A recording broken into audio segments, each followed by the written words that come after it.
important deadlines of this hour on VTV News. Prime Minister meets with Chairman of Guangxi Autonomous Region. And Vietnam's 10-month economy breakthroughs across multiple sectors. And in our world news, Donald Trump is returning to the White House as he wins the 2024 U.S. presidential election.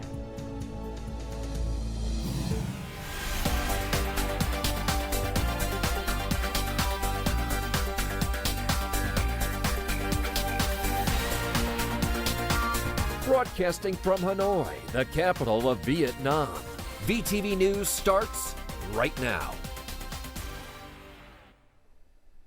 Good morning. It is 8 a.m. local time in Hanoi, and you're watching VTV News. I'm Huyền Ten with the top stories.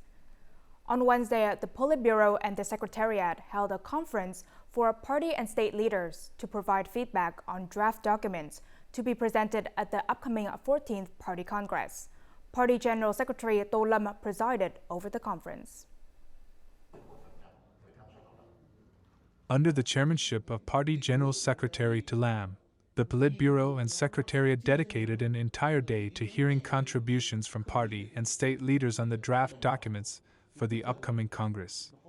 The Party General Secretary emphasized that preparations for the Congress had begun early, focusing on two critical tasks: document preparation and personnel work. He stressed that the draft documents presented to the Congress must embody the collective wisdom of the entire party, people, and army.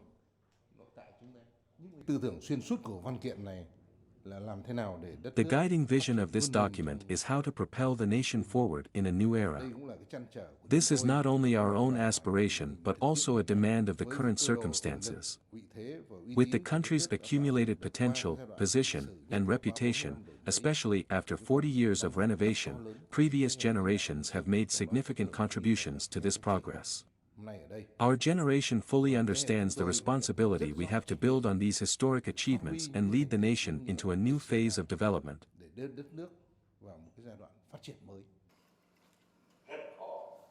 At the conference, former party and state leaders offered insightful, heartfelt, and thoughtful opinions on the draft reports for the Congress. In his concluding remarks, on behalf of the Politburo and the Secretariat, Party General Secretary Tô Lâm expressed appreciation for the dedicated and responsible input from former party and state leaders. He also clarified several critical issues, including resolving institutional bottlenecks. This is a very urgent issue. The Politburo and the Secretariat are directing immediate action rather than waiting for the 14th Congress.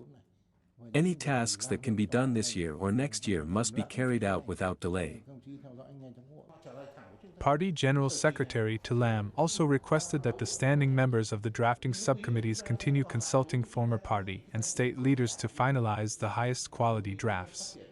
This crucial initial step aims to achieve unity in new thinking and perspectives, fostering a unified resolve and action to implement the 14th Congress's resolutions.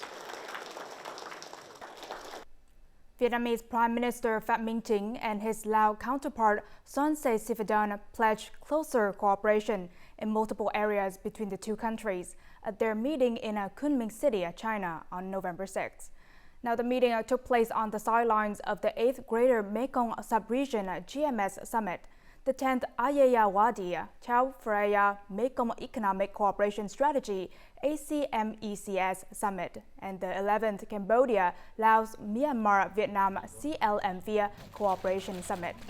Now, at the meeting, the two prime ministers reviewed recent bilateral cooperation, highlighting the close coordination between the two governments, as well as efforts by the two countries' ministries, sectors, and localities to implement the outcomes of high-level discussions and agreements, especially the state visit to Laos by then-State President Tô Lâm in July and the session between the two Politburos in September this year.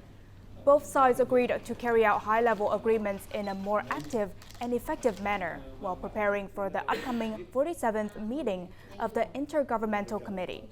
They unanimously decided to strengthen defense and security cooperation ensuring mutual support and maintaining a peaceful, friendly, stable, and sustainable Vietnam-Laos border.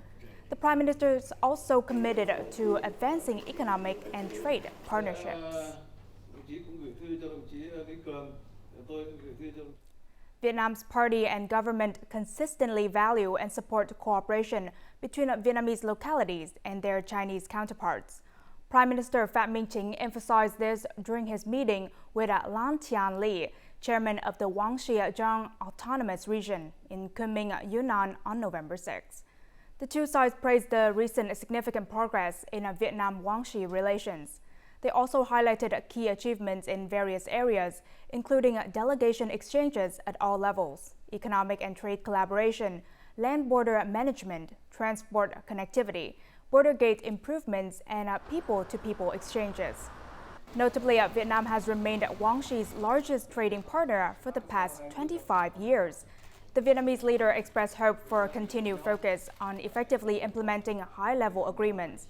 He emphasized the importance of fully utilizing the spring meeting program between the party secretaries and the joint working committee meetings involving Guangxi and Vietnam's provinces of Quảng Ninh, Lạng Sơn, Cao Bằng, and Hà Giang. The Chinese official expressed his desire to expand and enhance trade and investment cooperation, improve customs efficiency, and strengthen collaboration in the digital economy and electricity trading. He also stressed the importance of reinforcing border management and enhancing cross-border crime prevention efforts to deepen the comprehensive strategic cooperative partnership between the two countries, bringing tangible benefits to their localities and people.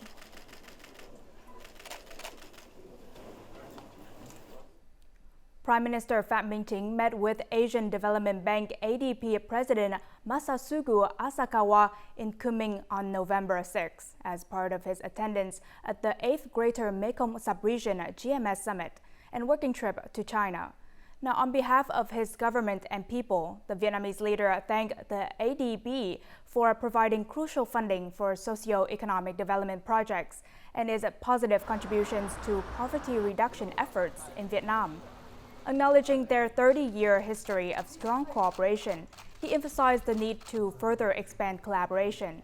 He proposed that the ADB continue to provide concessional loans for Vietnam's emerging sectors, including digital transformation, green transition, cloud computing, and large-scale strategic infrastructure projects. The ADB president expressed hope that the Vietnamese government would accelerate the disbursement of ADB funds for development projects. He praised Vietnam's important role in the GMS and wished for Vietnam as a founding member to continue actively participating in the bank's programs. The ADB is prepared to support Vietnam in achieving net zero emissions by 2050. The president also noted that the bank is offering loans to countries at lower interest rates, thus helping to mitigate the impact of climate change in Southeast Asia.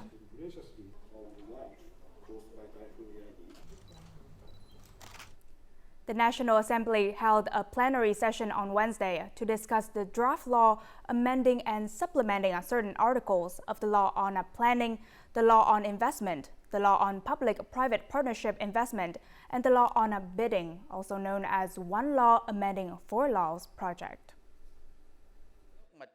Agreeing on the need to amend the laws to address obstacles and unlock resources for socio-economic development, the National Assembly deputies focused on the provisions within the law on bidding, particularly those related to procurement regulations for public healthcare facilities.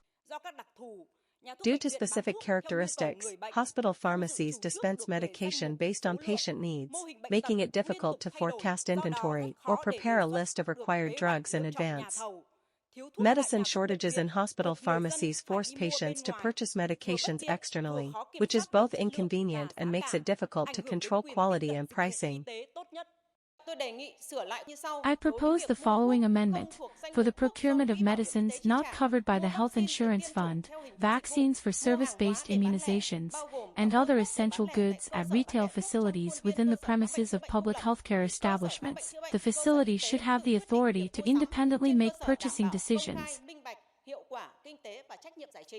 the simplification of the planning process, as well as the addition of provisions for adjusting plans through a streamlined procedure, were also topics of interest to the deputies. It is recommended to add quality control criteria in cases where plans are adjusted through a streamlined procedure. The proposal to eliminate the requirement for approval to adjust plans is reasonable. National Assembly deputies also suggested adjustments to certain provisions in the law on public-private partnership investment. It is recommended to reduce the scale requirements for projects under the public-private partnership model to attract more investment resources in the transportation sector, as many projects typically fall below the current threshold. The deputies suggested a comprehensive impact assessment with a clear delineation of authority and feasibility analysis for project implementation. The National Assembly Standing Committee held another meeting in the afternoon of November 6th to discuss the investment policy for the North-South High-Speed Railway project and to adjust the investment policy for the Long Thanh International Airport project. The committee agreed to submit the North-South High-Speed Railway project's investment policy to the National Assembly for consideration and decision at its 8th session. They noted that this large-scale project is unprecedented in the country, affecting numerous aspects of socio-economic life, finance, and public debt. Consequently, it is recommended that the government continue to review the preliminary total investment and design options to ensure cost effectiveness and efficiency. They also recommended supplementing the explanation of comparison options to clarify the basis for selecting the route according to the government's proposal.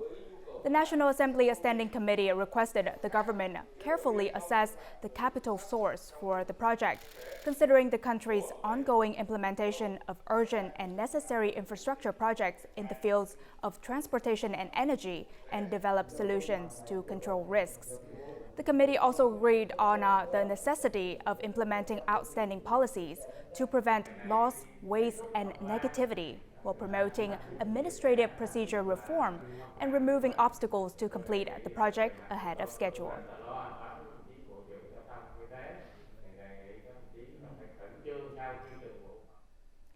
Now, on Wednesday, the General Statistics Office released the October and year-to-date socio-economic report. The report highlights positive results across various sectors, including a stable macroeconomics, controlled inflation, robust export growth, active foreign direct investment, disbursement, and a high industrial production growth.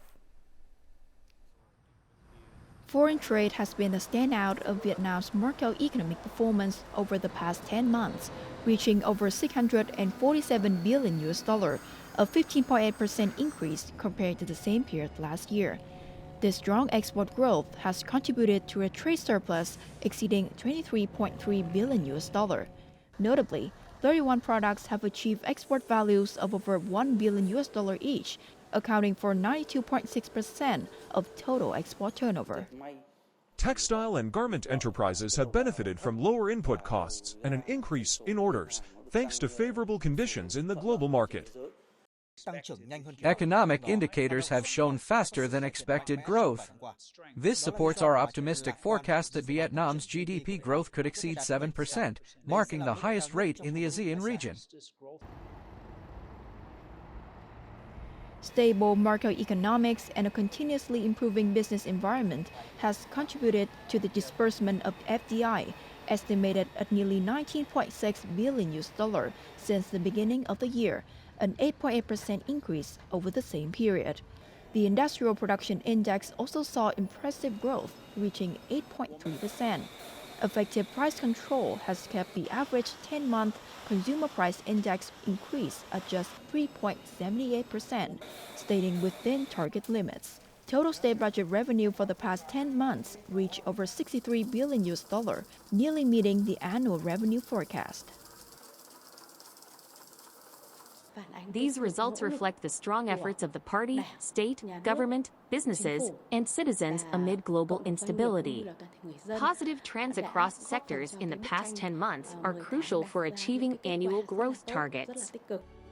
Notably, international arrivals reached 14.1 million, a 41.3% increase year-on-year.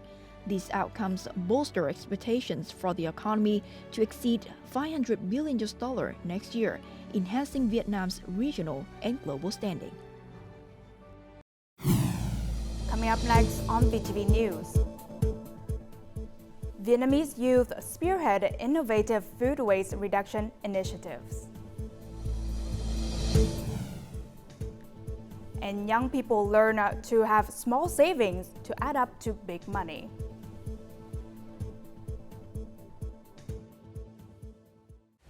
When it comes to business, it's crucial to choose a smart location with global impact.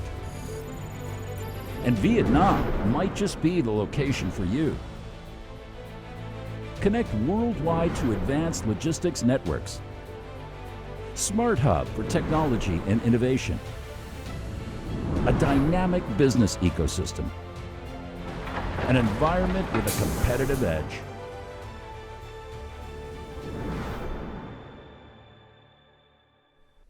Welcome back to VTV News. Now at 8 p.m. on November 6, search units located pilot Nguyễn Hồng Quân, one of the two parachutists from the military plane crash in Bình Định.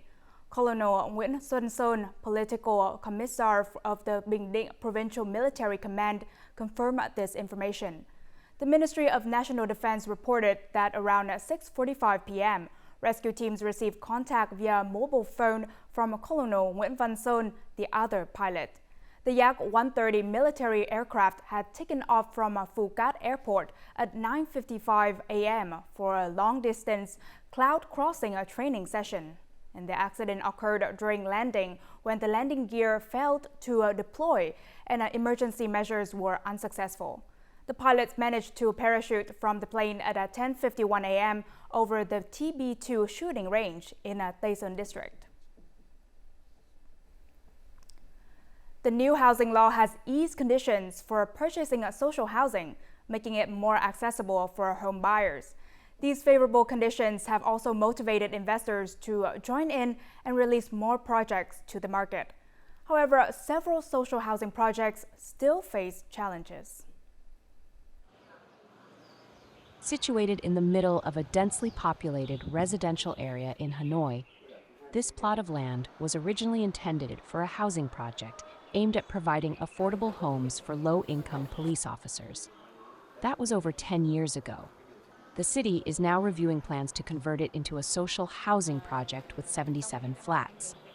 Over time, the land has become home to trees and an impromptu garbage dump, affecting nearby residents. I have lived here for 40 years. I hope the project will be implemented soon. There are still 3 to 4 households blocking the road, making it too narrow. We propose that the local authorities coordinate with investors to find a solution so the project can proceed. A representative from Hanoi's Department of Construction reported that the city has 69 social housing projects either underway or in the pipeline. Officials are compiling and reviewing the challenges of each project to find solutions, aiming to increase the overall supply of social housing. Selecting investors is challenging. Hanoi has proposed reforms to streamline administrative procedures and reduce the time it takes to select investors for quicker implementation.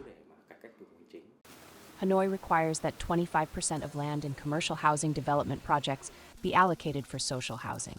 However, in recent times, many projects have faced delays. If effective solutions are implemented, the supply of social housing could significantly improve. Adopted in 2018, the National Action Plan for Zero Hunger in Vietnam by 2025 aims to prevent food loss and waste by incorporating strategies to improve food production, storage, distribution, and consumer practices in the country. Now, in a joint effort with Vietnam's government, many individuals and organizations have implemented various models for surplus food processing that generate environmental and social benefits. Join us in the following report to discover what nonprofit organization VitHarvest is doing to inspire and educate people about food waste, food security, and sustainability. 3 times a week, VitHarvest young members visit local hotels, caterers, restaurants, and charitable organizations to collect quality surplus food and redistribute it to underserved communities. All surplus food is made in fine dining restaurants and top eateries and given away for free. We prioritize the quality of surplus food, so we only work with food suppliers who implement good preservation methods. That's why we have coordinated with fine dining restaurants and top eateries for many years. We've always been concerned about our partners' professionalism in ensuring food safety standards. It's incredible to work with such exemplary partners.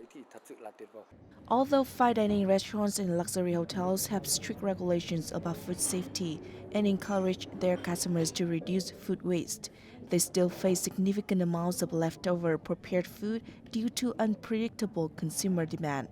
In addition to offering discounts to their employees, these restaurants and hotels are willing to donate surplus food to those in need.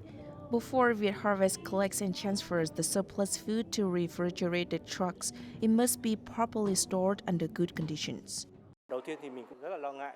I was worried at first. However, Viet Harvest's safe food transportation and preservation system has earned my trust, leading to our ongoing collaboration. Our core value is sustainability and a green lifestyle, so we've implemented various ways to reduce food waste. After more than 2 years of operation, our models have proven effective. Many restaurants and businesses have maintained contact with Viet Harvest to give away food. Since its founding in 2020, Viet Harvest has collected nearly 45 tons of unused food, enough to provide 90,000 meals for people in need. The organization is now planning to establish a new branch in Ho Chi Minh City to further support underserved communities. People tend to treat higher denomination banknotes with more care than smaller ones. And in Vietnam, low denomination notes are falling out of favor, as many believe they have little value. However, regardless of their denomination, smaller notes still play a crucial role in people's daily lives. Every time this woman returns home after shopping at a local market, she counts her change and saves the small notes. Sometimes when I clean the house, I find small amounts of money under the bed or in drawers, but most people don't bother saving such small notes. Meanwhile, elderly folks like me care more about saving money. Unlike elderly adults, young people often underrate small banknotes.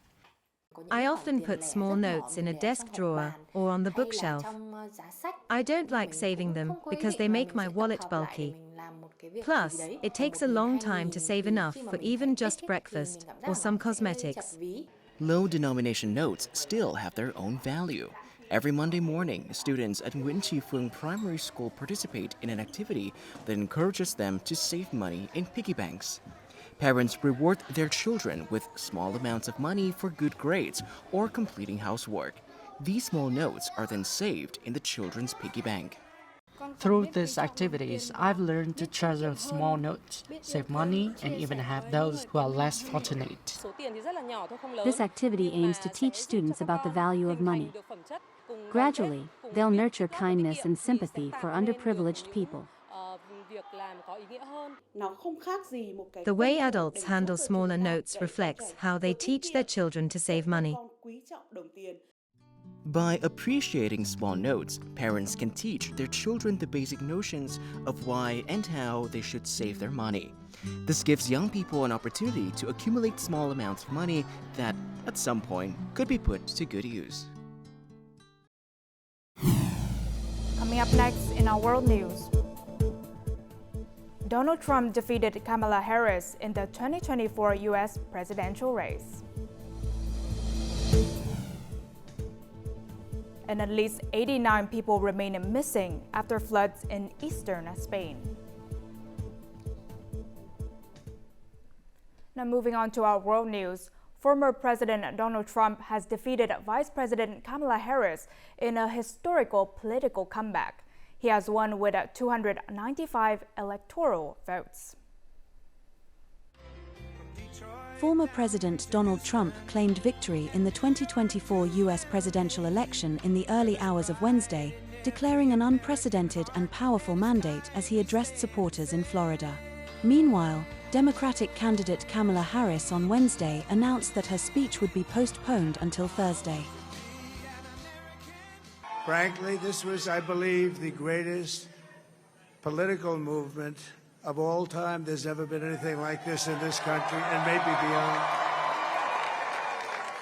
And now it's going to reach a new level of importance because we're going to help our country heal. We're going to help our country heal. We have a country that needs help, and it needs help very badly. We're going to fix our borders. We're going to fix everything about our country.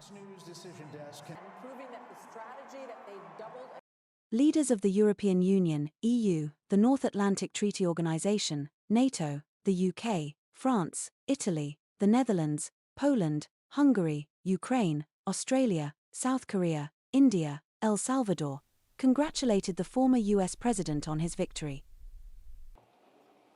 US stocks rose sharply on Wednesday following a decisive and consequential victory for former President Donald Trump in Tuesday's US presidential election. The Dow soared 1,334 points, or 3.2% at the market open. The SP 500 surged 2% higher and the tech-heavy Nasdaq rose by 1.8%. If the Dow maintains its implied gains throughout the trading session, it will mark the sixth best point gain ever for the index, but nowhere close to a record percentage gain. Meanwhile, the Nikkei jumped 2.61%, its highest closing level since October 15th. At least 89 people remain missing after deadly floods in eastern Spain. Regional judicial authorities in Valencia confirmed on Wednesday. This number includes only those who have been reported missing by family members who have provided personal information and biological samples for identification. More than 200 people were confirmed to have died after heavy rains last week caused waterways to overflow, creating flash floods that surged through the suburbs south of the city of Valencia. Spanish Prime Minister Pedro Sanchez on Tuesday approved a €10.6 billion aid package to help flood victims rebuild their lives. And around 15,000 soldiers and police officers, along with specialized vehicles, were dispatched to clean flood-hit areas. Now let's move on to the weather forecast.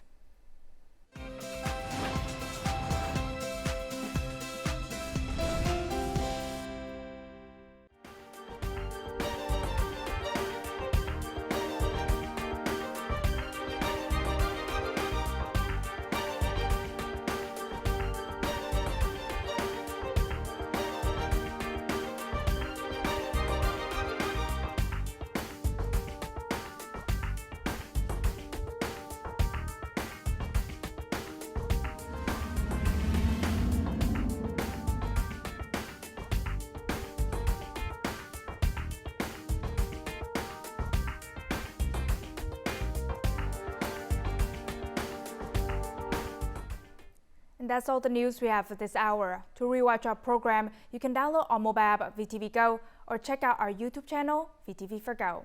Thank you for watching and see you next time.